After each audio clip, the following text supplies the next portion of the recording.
Ada sebuah fenomena kesehatan yang saat ini menurut saya ada yang janggal menurut saya. Bapak perhatikan sekarang. Dokter makin banyak, klinik makin banyak, rumah sakit apalagi. Seharusnya dokter semakin banyak, orang sehat harus gimana? Harus banyak. Tapi apa kenyataan pada saat ini? Dokter banyak, klinik banyak, rumah sakit banyak, orang sakit banyak. Ini yang salah siapa nih Pak? Dokternya atau pasiennya Pak? Karena saya dokter, saya salahin pasiennya. Ternyata pasien itu makhluk yang pasrah menurut saya. Semua yang diresepkan dokter ditelan itu tanpa mereka tahu apa ya obat yang mereka minum. Ini yang menurut saya cukup menggelitik. Ini ada apa di sini? Kenapa kok umat Islam sekarang ini berbeda dengan zaman Rasulullah pada waktu itu? Sampai ada seorang tabib praktek di Madinah selama kurang lebih 2 tahun itu nggak ada pasiennya. Kenapa kok berbeda sekarang dengan umat Islam zaman sekarang? Ini ada sesuatu yang salah menurut saya. Kita nggak usah jauh-jauh masalah kesehatan, masalah keseharian kita saja. Itu ternyata sudah terjadi perbedaan yang luar biasa yang berhubungan dengan masalah kesehatan.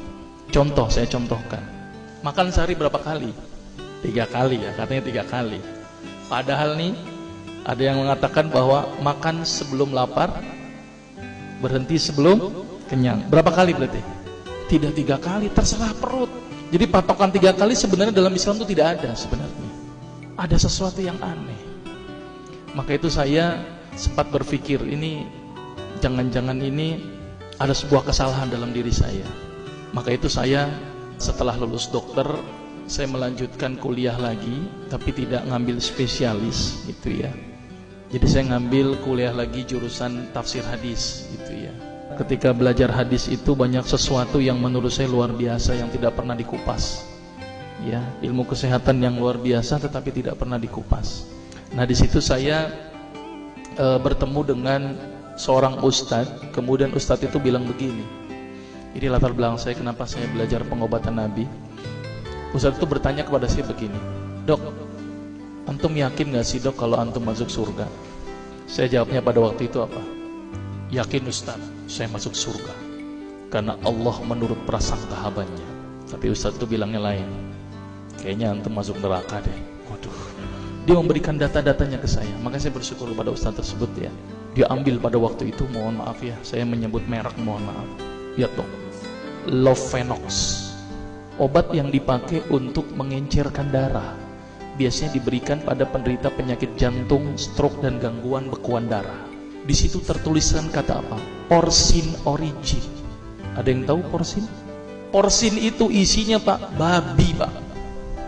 Saya bilang, waduh, berarti dok kalau antum resepin porsin satu pasien, antum telan itu obatnya, kira-kira ibadah orang tersebut diterima gak sama Allah? Siapa yang dipersalahkan nanti? Diambil obat yang kedua, Actrapid. Apa itu? Insulin. Tulisannya apa? Human insulin.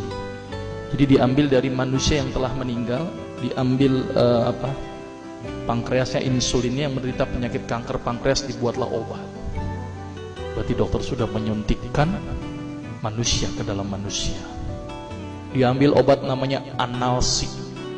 Apa itu analsik? Obat untuk pusing. Ini di kalangan dokter sering resepin ini.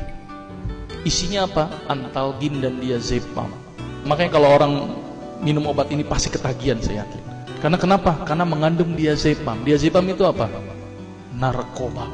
Maka itu cara nyari uang paling gampang, kasih aja resepin analsik, pasti balik lagi dia. Karena kenapa? Narkobanya bikin kecanduan. Diazepam, fatwa ulama bagaimana? Haram. Diambil lagi obat batuk, kodein. Maka itu kita minum obat batuk langsung hilang batuknya karena kodein. Kodein ini ternyata derivat dari narkoba. Berarti dokter sudah ngeresepin narkoba. Diambil semua obat sirup di depan saya, lihat dok, ada nggak yang tidak mengandung alkohol? Semuanya mengandung alkohol. Sampai saya pikir, Masya Allah, berapa ribu pasien yang telah saya resepkan obat-obatan haram tersebut. Ini yang menjadi kegelisahan saya Pak. Terus kemudian saya melihat ada sesuatu yang salah. Kenapa? Karena agama Islam tidak dipelajari secara benar. Banyak umat Islam saat ini belajar akidah, belajar akhlak, belajar fikih. Tapi lihat, pernahkah umat Islam di sini belajar masalah kesehatan Islam? Sedikit sekali. Kajian-kajian tentang kedokteran Islam hampir tidak ada. Makanya tidak heran sekarang umat Islam yang notabene hebat menurut saya katanya, tapi ternyata banyak yang sakit karena dilupakan aspek ini.